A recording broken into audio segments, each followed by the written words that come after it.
I have ranked many things in RimWorld, from the new xenotypes to the mechanoids to positive and negative genes, and because there's so many genes, I'm creating more specific gene ranking list, and today we're going to be ranking all the environmental genes, basically all the genes that has something to do with the environment you live in and you fight in and you survive in. Because of the nature of this list, all of these genes are extremely situational, pretty much the most situational genes out of all of them out there. So keep that in mind as we rank them, and as always, you know, some of these might be a bit subjective, so keep that in mind. Let's start ranking. First on the list we have cold weakness, basically meaning +5 to minimum comfortable temperature. This is not something you want in any of the cold environments, but it is so minor. The +5 is not even a problem, and it's extremely easily fixable by appropriate clothing. So this one, even if you are in a cold climate, it's actually not a big of a deal. And of course, if you're in a hot climate, it's also at all not a big deal. So for that, I'm actually gonna put this one into B tier. Next on the list, we have cold tolerance. So this one is good for cold climates. Basically, it is -10 to minimum comfortable temperature, meaning your colonists will easily survive in colder environments. Now, this one is a positive one. The previous one was -1, but this positive one is not very useful. If you're in a hot environment, it's completely useless. If you're in a cold environment, it's not as useful as some of the other cold environment things that you can get. Meaning that it's actually generally worse than the previous one, who was actually a negative gene, because that negative gene is very easily fixable with some clothing. So in that case, I will actually rank the positive one below the negative one and put it into C tier. And then we have cold super tolerant. This one is -20 to the minimum comfortable temperature, meaning it's actually really good now for the cold climates, and of course still doesn't really matter for hot ones, but specifically for the cold ones, this one is much better than the previous one. So for that, it actually does rank much higher. It does have that big of a bonus, you know, -20 is actually pretty freaking huge. So because of that, if you're living in a cold environment, this is gonna be an absolute S tier, but in general, we're gonna put this one into A tier. So next we have their counterparts, the heat genes. So first one is heat weakness, which means -5 to maximum comfortable temperature, meaning that in hot environments, this is gonna be a problem. But once again, same as it was with cold weakness, this one is so minor that is easily fixable by clothing. It's not that big of a deal, and because of that, it can go up here in the B tier with the other one. But one more thing that I want to say here before we do this ranking is cold ones actually have more options than the heat ones, because they have the furry stuff as well. So the heat ones in that case are actually better than the cold ones, because the cold ones have other options. So this one is going to go into B, and it's going to be above the cold weakness. So now we go to heat tolerant. This one is +10 to maximum comfortable temperature. Again, very decent for any hot climates, and doesn't really matter in any of the cold climates. And again, because they have less options, this one is actually more useful than its counterpart on the cold part. It's really all based on the biome that you put this in, and still this one, because it's only 10, not as useful, we're gonna put it out here in the C tier. And then we get to the heat super tolerant, which is the +20 to maximum comfortable temperature. Absolutely amazing for very hot environments like extreme deserts and stuff like that. You know, just the same as its counterpart. It's really good. It's absolute S tier there, but otherwise anywhere else, not that big of a deal, not that important. So for now, it's gonna go up here in the A tier with this one as well. But you know who is also super tolerant and totally not as complicated as this 6 genes were right now in my explanation for them? My subscribers. And if you didn't quit the video after watching this mess of an explanation, click that subscription button and join the community, because my community has dark vision, which is the next gene that we're going to be ranking. This one is actually really good.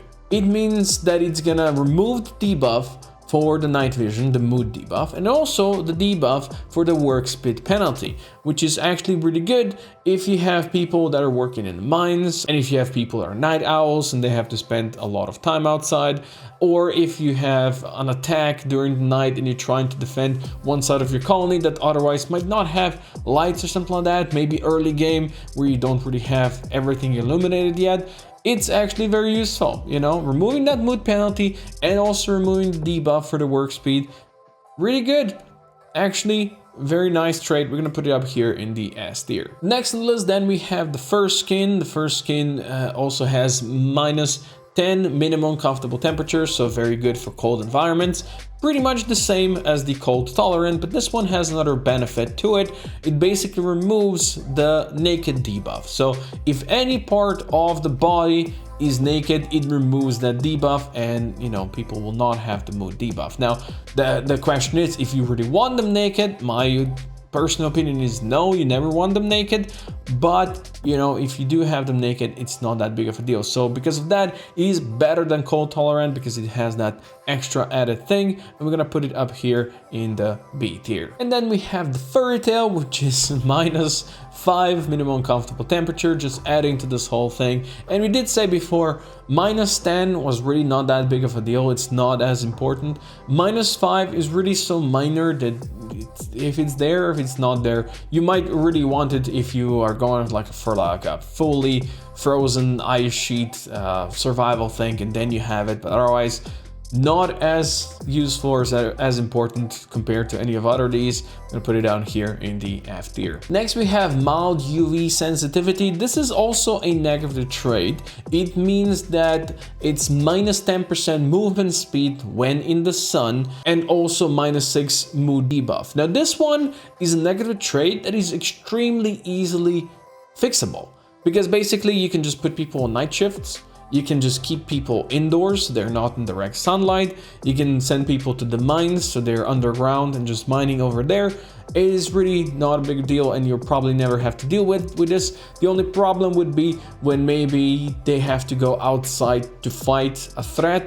But if you have a kill box, you can just put a roof over a kill box and they will not be in direct sunlight, and then it's not gonna be a problem. So this one, easily doable, and even though it's a negative trait, or negative gene, I will actually put it up here in the S tier. And then we have intense UV sensibility. This one is 20% less movement speed in direct sunlight and -12 debuff, which kind of starts stacking up to be much worse than the previous one. This one definitely is much worse in that regard.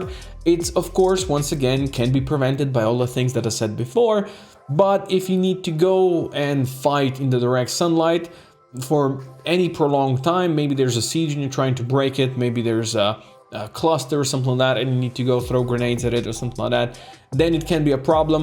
If it takes longer time and they're exposed to sunlight for longer, they might break because of that -12 debuff.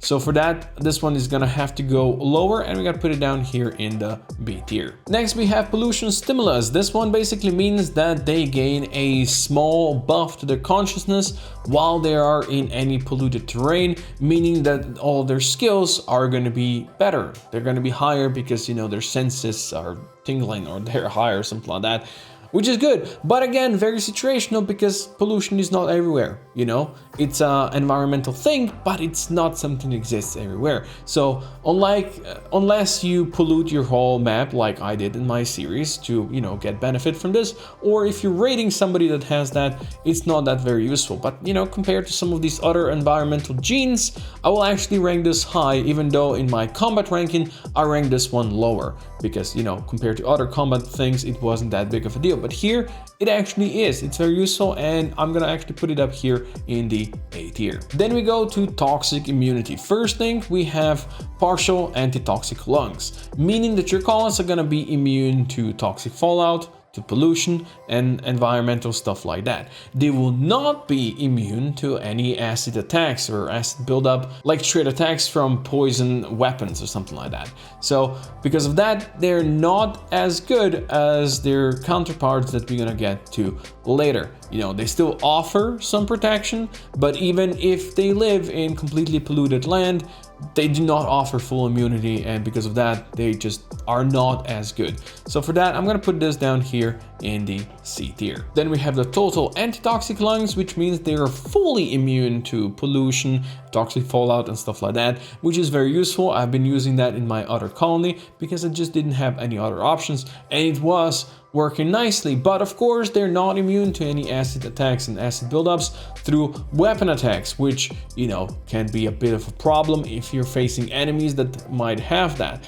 So because of that, they're not fully amazing. They're not capable of being ranked as high as some other things, and I'm gonna put this thing into B tier. Then we go to tox resistant. This is basically better partial antitoxic lungs, because this thing also has immunity to acid attacks. Not only the pollution, not only the toxic fallout, but also toxic buildup through attacks. And because of that, it is better. Once again, very situational. If there's no pollution, nobody cares. You don't really need this. It's the same as with all the other, you know, cold and heat and all that stuff.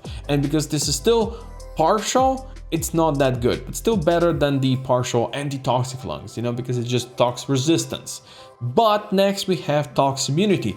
This one is actual full immunity to everything that is toxic. It's fully immune to all toxins, so toxic fallout, again, pollution, and any toxic attacks and something like that. It is just a great gene to have if you live, again, in polluted lands. So once again, very situational, but we do have some very situational things, very situational genes up here in the A tier. In this one, I'll actually put above these ones. And here we go, environmental stuff ranked. Let me know if I missed any of them. Let me know if you would put, what would you put in the S tier, what would you put in the F tier. But again, these are extremely situational, the most out of all of them, but still think that this is a decent representation of how it should look. So thank you for watching. I'll see you next time.